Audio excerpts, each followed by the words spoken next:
Hi everyone, welcome to physicraft EDU. இன்னைக்கு நான் உங்களுக்கு ஒரு கிராஃப் பற்றி நான் சொல்கிறேன். டிஸ்டன்ஸ் டைம் கிராஃப், ஓகேவா?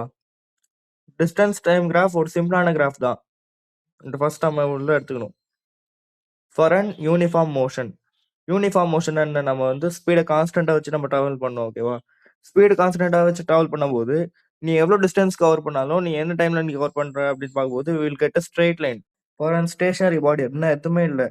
காரை நான் ஓட்டாமல் வச்சுருக்கேன், ரெஸ்ட் கண்டிஷனில் இருக்கு காரு, டைம் மட்டும் பாஸ் ஆகுது. அப்போ கார் எங்கேயாவது நிக்குதுன்னா டைம் போகுது போறப்போ நமக்கு வந்து ஹரிசண்டல் லைன் கிடைக்கும். இப்போ நான் யூனிஃபார்ம் மோஷன் வச்சுக்கோயே, ஸ்பீட் இன்க்ரீஸ் ஆகுதுன்னு நம்ம பார்க்குறோம். 20, 40, 60, 80 அப்படின்ற போது நமக்கு கீழே இருந்து உனக்கு என்னது ஸ்பீட் உனக்கு இன்க்ரீஸ் ஆகுது. அதெல்லாம் இந்த மாதிரி காமிச்சிருக்கேன். இப்போ வந்து அதே ஸ்பீட் டிக்ரீஸ் ஆகுது வச்சுக்கோ, 100, 80, 60, 40, 20 அப்படின்னு வரும்போது பீக்ல இருந்து நம்ம 0 வரும். அதனால நம்ம கிராஃப் இந்த மாதிரி இருக்கு, ஓகேவா? டிஸ்டன்ஸ் டைம் கிராஃப் இப்போ ஈஸியில். இந்த கிராஃப் உங்களுக்கு புரிஞ்சுருந்தா பிசிக்ராஃப்ட் வீடியோ கொஞ்சம் சப்போர்ட் பண்ணுங்க. தேங்க்யூ.